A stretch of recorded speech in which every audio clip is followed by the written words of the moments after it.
I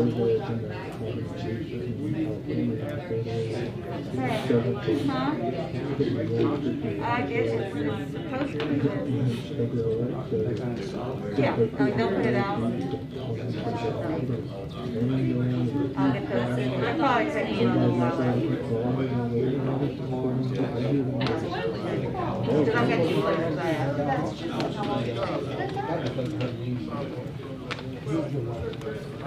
Oh, y'all got seated? I was going to try to make sure. You're huge. You ready to go back to work yet?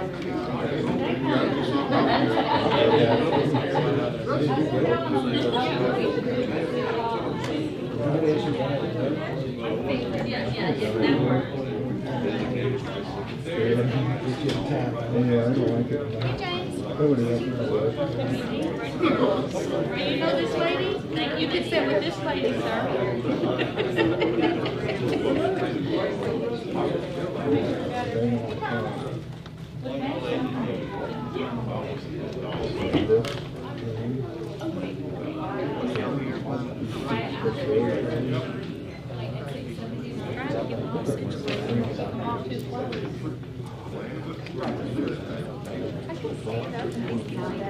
I'm just thinking of Proclamation. Oh, you are? Yeah. I don't know if Ma'am, she's going to get a proclamation. She said y'all can have these two chairs, and she would just stand up if you want her to. And here's two.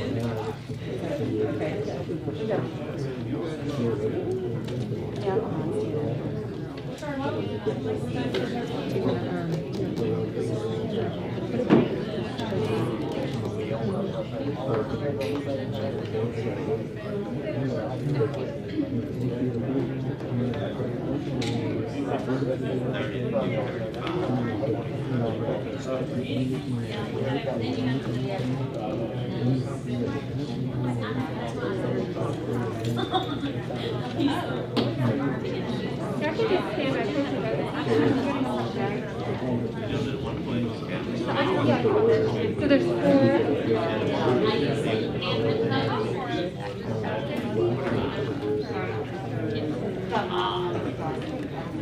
Can you guys help out for a minute? And I'll come get y'all because y'all don't care about the rest of it. These people will probably leave. We're getting y'all some chairs and working it out here.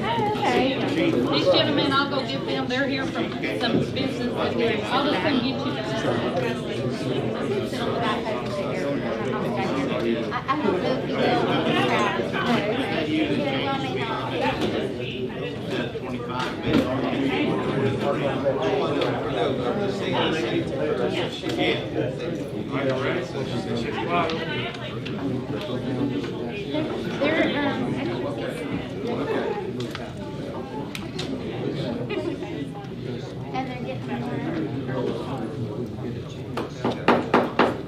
All right, I'd like to call this meeting to order. Please rise for the pledge of invocation.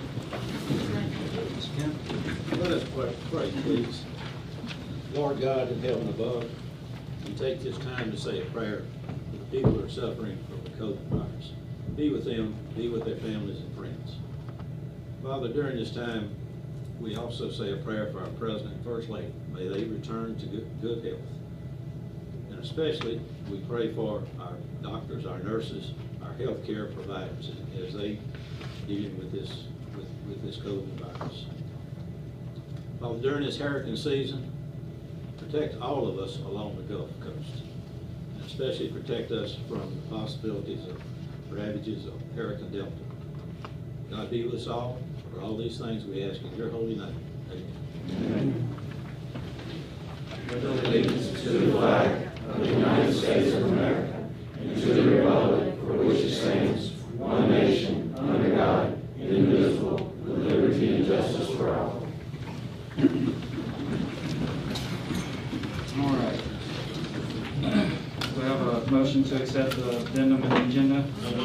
Motion by Mr. Gill, second by Mr. Hoffman. All in favor? Aye. All opposed? Motion carries. All right, real quick, because it's time sensitive, I'd like to go ahead and discuss the declaring a state of emergency for Hurricane Delta, and as well as discussion of cruising the coast events, both items on the addendum under new business. So we have looked into today the possibility of moving the entertainment scheduled for Friday night to Thursday night. I've already spoken with police, public works, and fire. This is very doable. You know, hopefully, it looks like the track is still going west, so hopefully, you know, we'll have minimal impact. But I think that you know, moving it to Thursday would just be a smart idea, and then just kind of take the rest of it as it goes. I want to open up. You need a motion, or you just want to wait till if it's moving west, do you want to just like? Well, specifically for Thursday night, if we want to change the entertainment, I'll need board action for the street closures, because as of now, it's Friday night scheduled to be closed or open back up at 10 o'clock, and Thursday is 7 o'clock, and so I'll just need some board action to switch around, or, you know, do what, it's up for discussion really. So will we do 10 o'clock till on Friday night if Friday works out still? I mean, we could talk about that. I mean, I think if we're moving the entertainment to Thursday, I think we need to have the streets closed a little longer than 7. Whether we No, I agree with that on Thursday, but can we keep Friday? That would The be weather permit? discussion. I Yeah. think like I said, since we're in discussion, I think we need to hold off on a hard decision until first thing in the morning. Right, I mean, the track is genuinely shifting west as we speak. The latest cone shows Ocean Springs right on the eastern edge of the cone. So I'd like to at least give it overnight to see what comes up in the morning. I agree with that, Ron. I'd like maybe we call a special call meeting. You know, if we need to, because if it is like, I just talked to Chief. Okay, we do something contingent. Contingent, you know. Well, Yeah, that was my suggestion earlier, was, you know, give Shay the leeway to basically pre-authorize him Right. to declare a state of emergency. And Well- y'all put out the contingencies on, you know, timeline, what you see in the forecast, what Jackson County does, et cetera. So, I mean, you could pre-authorize it. And, yeah, the actual declaration, I mean, I think we're gonna have to do that, but as far as entertainment, Chick, can you tell us about the entertainment? This is time sensitive. Well, what we, before, when the storm was still coming this way a little bit, we decided that we better act quickly, because all of those groups have already been appointed to a night and a time. So our group, which is Molly Ringwalds, which is the big group, okay, we were able to get those schedules changed to Thursday night. Well, when you do that, you impact all the rest of them. Right. So what they did was they called real quick, and they were able to move around. Now, Friday night, just one example, if we go ahead and change to Thursday night, the Molly Ringwald, we're gonna move it up a little bit at 5 o'clock, I believe, and then we'll go from there. We won't need to be so late, but you'll have so many people come to see them, and they will probably play a longer time than normal. But for Friday night, Unfazed will be playing, and they will play probably to 10. So if y'all wanted to, and which would if the weather's good, why not take advantage of it? So you have best of both worlds, what you're saying. Yeah, you get 2 groups actually, 2 different nights, and but the big one is Molly Ringwald, and but we had to move fast because. Are you saying you've already changed the booking with them?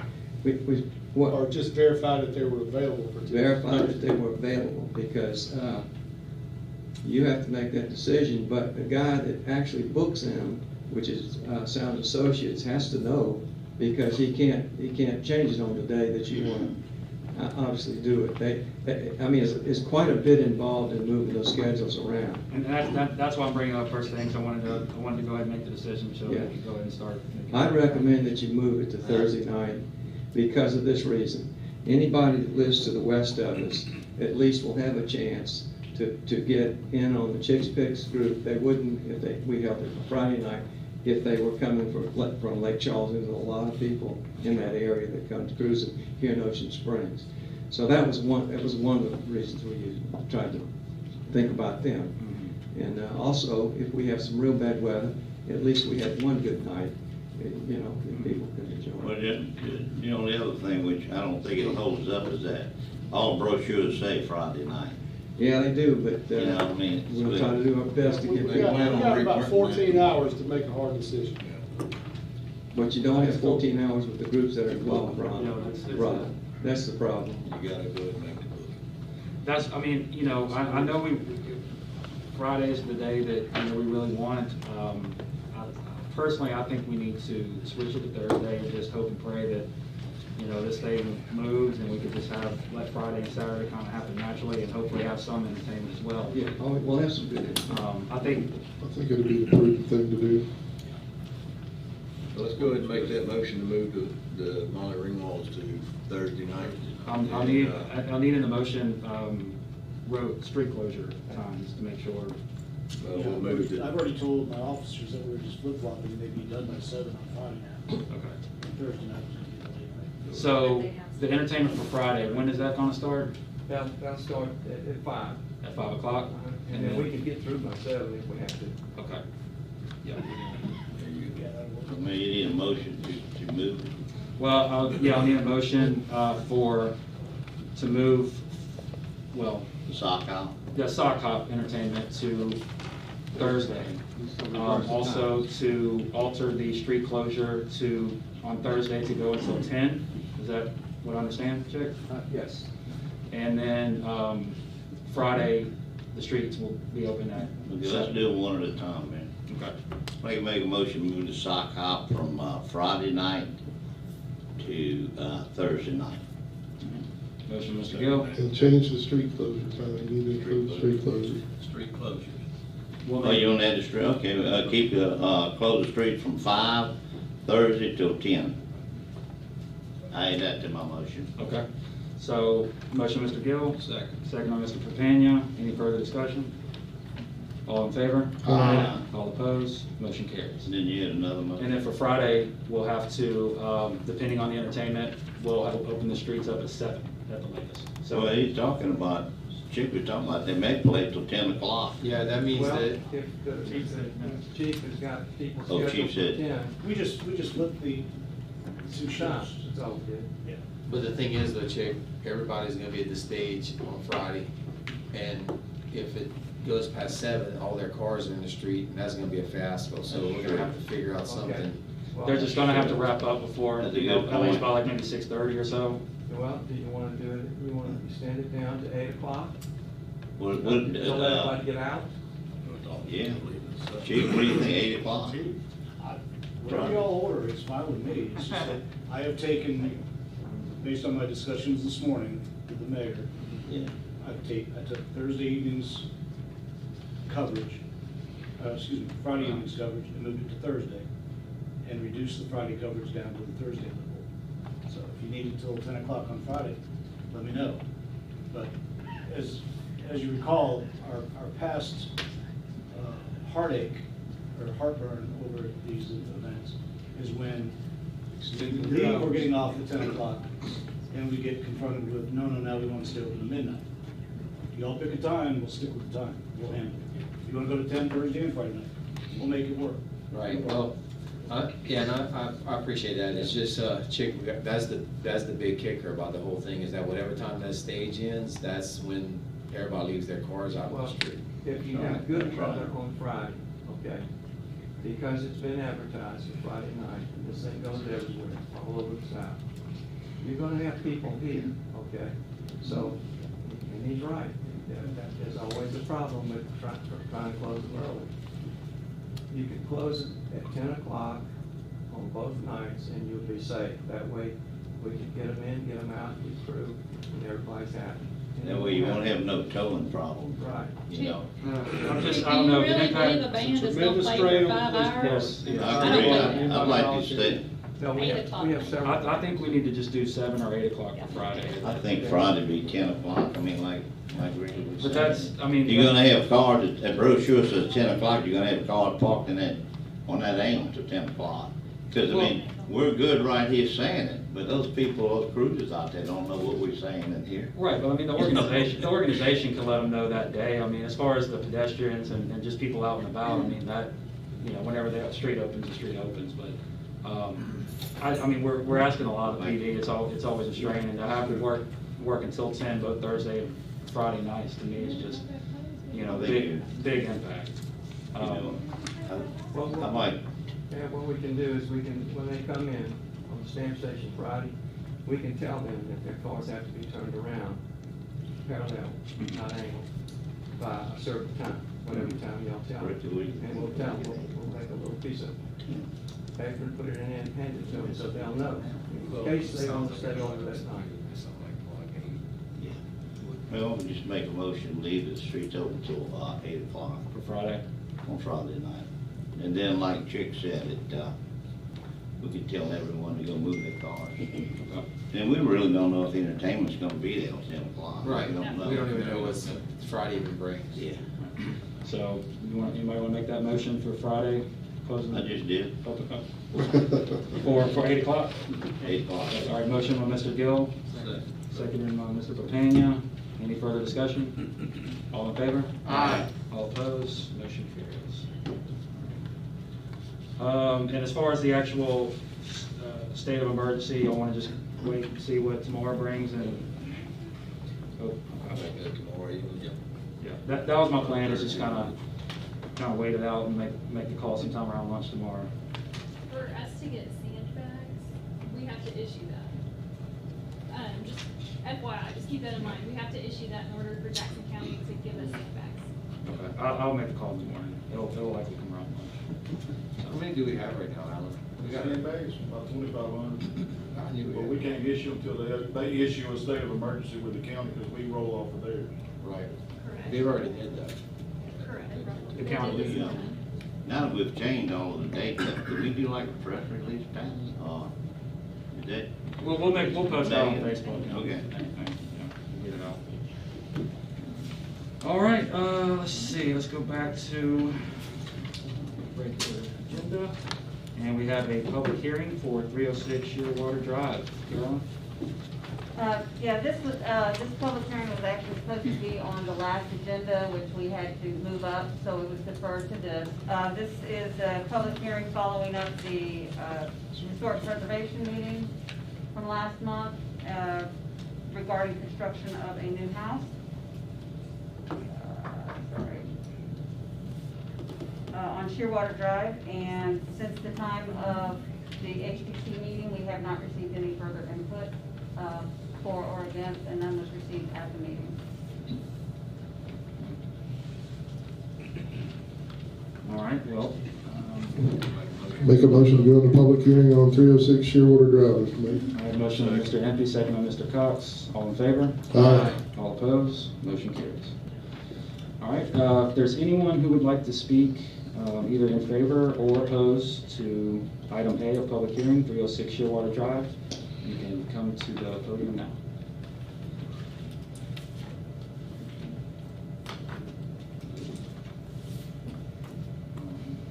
Seeing none. Make a motion to come out of public hearing, Mr. All Mayor. right, motion to come out of public hearing, Mr. Empey, second by Mr. Cox. All in favor? Aye. All opposed? Motion carries. Make a motion to uphold the HPC recommendation for approval of a certificate of appropriateness on 306 Shearwater Drive. Second. Motion on Mr. Empey, second on Mr. Hoffman. All in favor? Aye. All opposed? Motion carries. All right, and next up is a proclamation for Domestic Violence Awareness Month.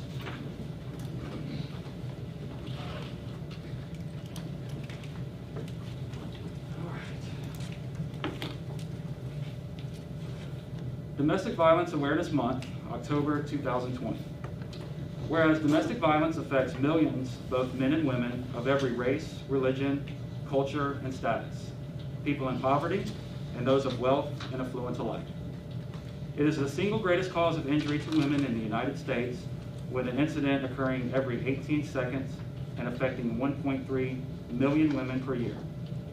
24% of adult women and 14% of adult men have been physically assaulted by a partner at some point in their lives.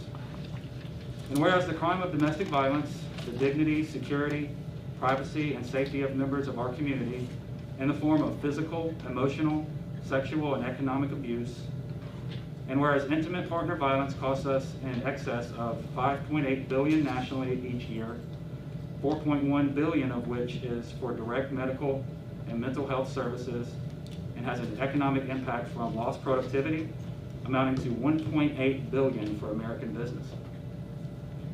Whereas the Gulf Coast for Nonviolence provided emergency shelter and support services for over 2,000 victims of violence and received over 15,000 calls to its crisis hotline in 2019, reflecting the severity of this problem within the coastal counties of Mississippi. Whereas advocates, professionals, volunteers, and community members concerned with domestic violence will devote the month of October to raise public awareness of the crisis of domestic abuse, its causes, effects, interventions, and prevention. Now therefore I, Shea Dobson, Mayor of the City of Ocean Springs, do hereby proclaim October 2020 as Domestic Violence Awareness Month.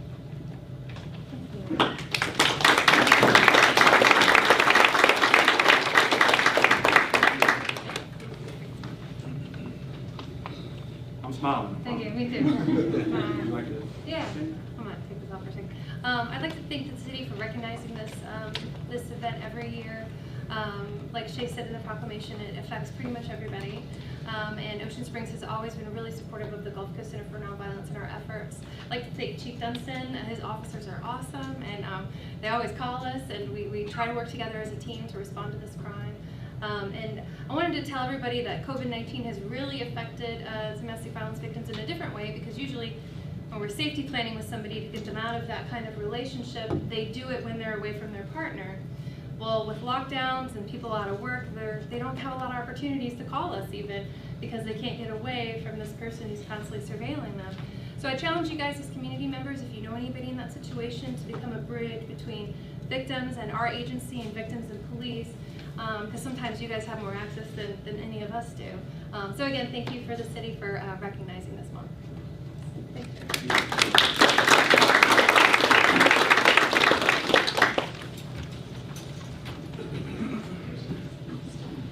All right. We have a few presentations, and we'll start off with the residential speed limits and pedestrian safety by the Ospreys. I hope I pronounced that right. What you laughing at, Rick?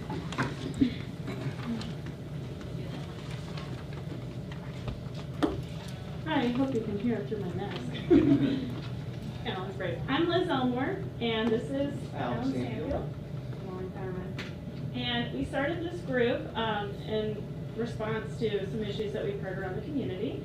So I made a brief presentation that some of you have already seen, or it's a lot briefer than the one we saw with you, Mr. Dobson. So in the sense of time. So Ms. Megan, if you want to,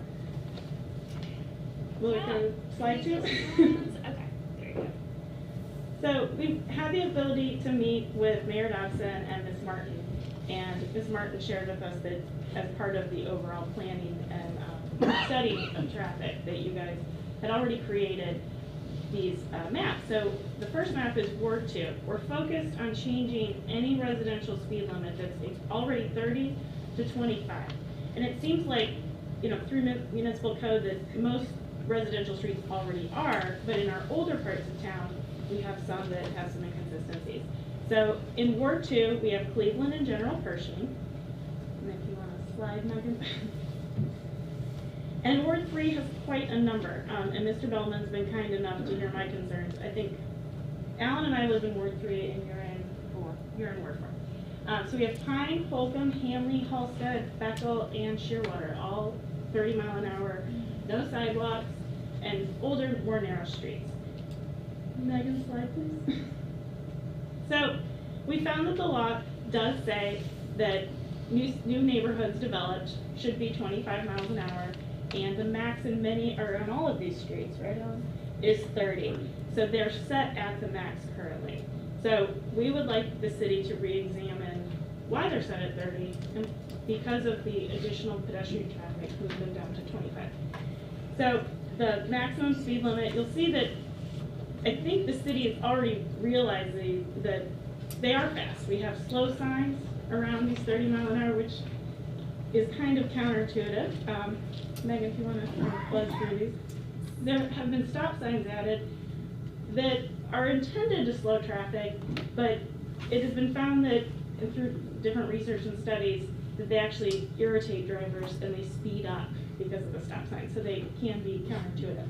We also have these slow children at play signs, and it kind of becomes white noise where you see so many signs and you get overwhelmed and you actually don't end up paying any attention to them. So some of these measures that are very well intended are not achieving their purpose.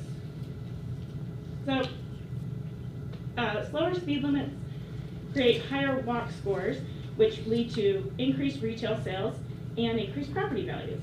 And I'll let Alan speak in his line of business to that. Well, I just think in general, the way we're looking at the streets that we're focusing on in this particular presentation, a lot of people don't even realize they're 30 miles an hour. Areas like Cleveland from, I believe it's Ruskin to Jackson Avenue is 30 miles an hour with a stop sign between, it's 100 yards. It makes no sense from this, and when you're looking at the walk scores and the residential property values, they're affected by this on more of a scale from those outside the community looking at this as something that we can't, that you can't walk and you can't promote. And these go to areas that it is something we are promoting in the city, but it doesn't really make sense or jive with the approach that the chamber's pushing, that the community's pushing, and that us residents are pushing here. I think it's an opportunity for positive economic impact by reducing these.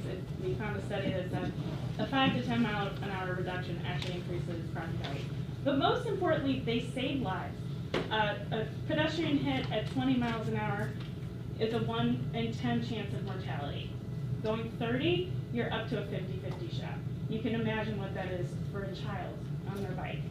So and then, I'm sure our police chief can attest that many folks go even 5 over the speed limit and think that that's very permissible, maybe even more, as we could see.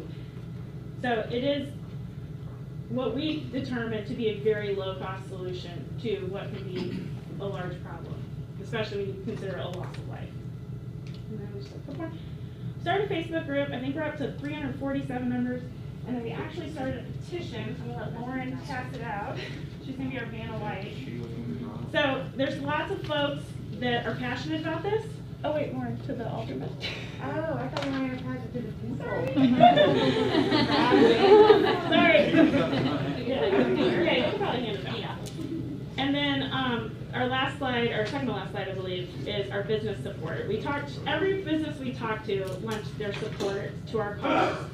And many folks are very concerned, obviously, about the patrons to their business. And then, just to recap, we know that the city is taking steps to address all traffic, all pedestrian traffic, all parking, and all that stuff. But we do believe that action can start today with these streets. And we very much appreciate your time and hope to hear some great discussion. Thank you. Thank you so much. We have a tremendous amount of information on the subject that we can provide. If there is input, I think the biggest thing we've been looking for is to get a discussion going, because instead of really having a discussion about whether these streets are erroneously labeled as 30 miles an hour, we've been bogged down in like what it would actually take to change them. So we're really just asking if you agree with us that these should be 25 miles an hour, and that's kind of what we'd like to hear. Yeah, I think, and as we discussed, I think there are a lot of streets that definitely need to be lowered. And I know we have some studies out right now kind of looking at some of that, but, you're right, if there's a street that just kind of sticks out as a sore thumb that, really needs it, the one slide real fast? And I'll just, point out on Pine Avenue, the other part. On Cleveland, I don't really... We have the Y of the beach on Pine. Yep. It connects a lot of families to a lot of recreational areas. General perching and Shearwater, when you have Freedom Field, you have 3-year-olds playing soccer, you have people parking right on that road where it's 30 miles an hour. You come across the bridge on Shearwater, you have another park. Holcomb and Halstead, you have kids waiting in a ditch to get picked up by the bus in a 30-mile-an-hour zone under a slow children at play sign. And we're connecting to what hopefully will be like multi-purpose path on the beach, and you're connecting areas that don't have sidewalks to a sidewalk. Mm-hmm. So that's kind of really the call to action that we have, because we just think they're errors, really, because you see these slow signs, you see these stop signs that have been added instead of actually addressing what the real issue is. And it's clear that these are like grandfathered in, that, you know, these streets were, I mean, Ms. Martin could probably tell us, 60s, 50s, you know? And it no doubt has just been an oversight for many administrations. This is an easy fix. I mean, and it's something that I think we can do by the next board meeting, like I've discussed with you guys. I mean, it's nothing more than having an ordinance change on the speed limit and a description of from where to where, point A to point B on that street. So, I don't mind going ahead and asking Nicole to draft something up for these list of streets that I actually wrote down. I know it's going to be all on the slide. To change these to 25 where they should be, because I mean, like I said, we don't need 30-mile-an-hour streets running through narrow, shoulderless, sidewalkless roads. Right. These are heavily traveled by pedestrians and bikers. So. I think I know. If I may ask, Chief, you gotta have a study on that? Yeah, you're supposed to do an actual traffic engineering study on speed limits before you alter the speed limit on any given road. I'd like, Rob, if you would add to We have engineers here. not only these streets that are up here now, but we may have overlooked it. I apologize, y'all may have overlooked the street too, because I'm thinking of the one more forward that's not there. Absolutely. So I think, Nicole, if you, when you draft that, include these streets plus any that are determined to be 30 miles per hour. I should have been Yeah, I would think that'd be good. I think this is a starting point. I mean, we have a traffic study in the works as we speak. Yeah, I mean, we have a couple of areas of town that we do have studies that are focusing on, but we can also, on these streets that have been listed, I'll check with GRPC and see what they have, because they periodically put out the tubes and do traffic counts and speed counts. So I'll check with them and see what they have, and if we need to get some more information to satisfy the requirements to change the ordinance, I'll be able to either come back with ordinances or let you know that we're working on that for the next meeting. Right. But I'll give you a status Let's ball rolling, because like I said, this is not a hard process, and this is something that's really needs to be done. Thank y'all so much. Thank I y'all. appreciate your time. Thanks. You need a motion, No, okay. Does that need a motion or just, mention it at all? All right, next up on the presentation is State of the Friends of the Mary C. Address and Farewell. Elizabeth Ayers. Good evening. I'd like to open tonight by saying thank you for entrusting us with the Mary C. O'Keefe Cultural Center for so long. It has been a privilege and a joy to serve the community from the Mary C. And we will continue to serve the community from several new locations throughout town, with 12 Oaks being our new home base. I've contacted you previously about how we can continue to work together in the future, and the Friends would like to restore the Trent Lot Theater equipment. We love this theater and we want to see it being used as much as possible. Of course, COVID pending, obviously. But we do care about that theater, and we want to see it, working just as well as it was prior to our departure. And our board has not voted on a formal contract, but we've had several conversations, and we're all in agreement with some basic terms.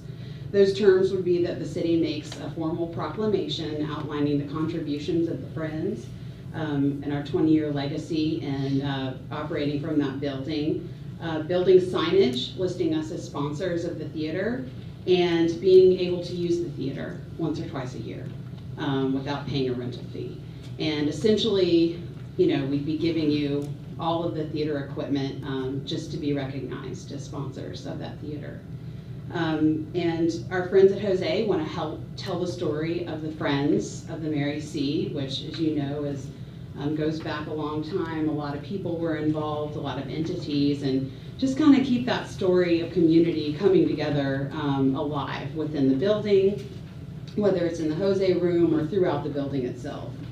And so, if these terms are agreeable to you, our board meets next Tuesday, and we can reduce this to some sort of writing that we can send over to you, send over to Nicole, so that you guys can review and hopefully enter into at the next board meeting. Our offer on the recording studio equipment still stands. Everything was left in the recording studio, along with musical instruments, drums, pianos, and I can't remember all the instruments, but they're all still in there. And Donald Shar, who was one of the founders of that studio, all he asks is that we just get a little signage on the wall. And so that offer still stands, and we can include this all in the same agreement.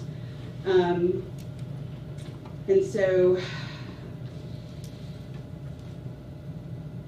do you have any questions about that before I continue?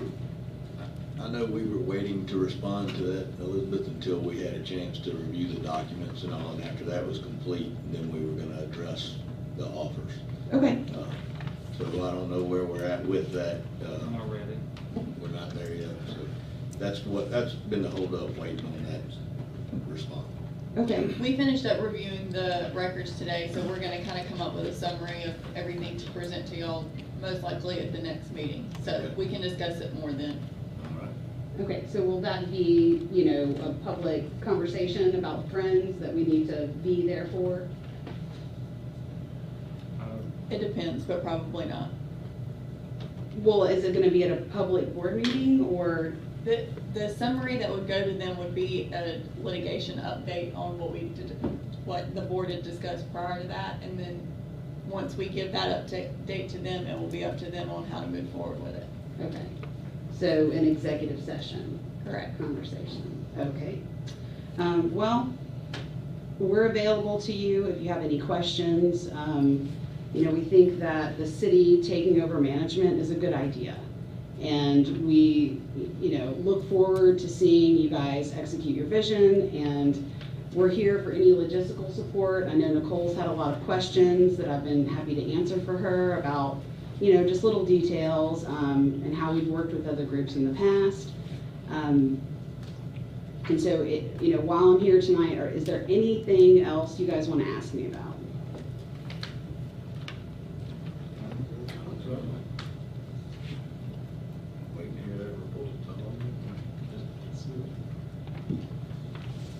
All right. Well, thank you so much. Thank you. Thanks. Thank you.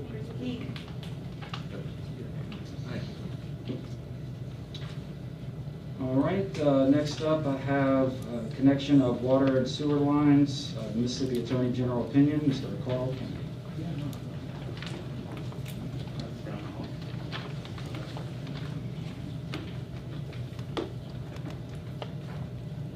Gentlemen, ladies and gentlemen, my name is Carl Kennedy. I would certainly like to be somewhere besides here tonight. The mayor and I know each other through writings. We both are very good at it. My wife is here because if you're talking through a mask, I'm a bit hard of hearing and she's going to have to interpret for me.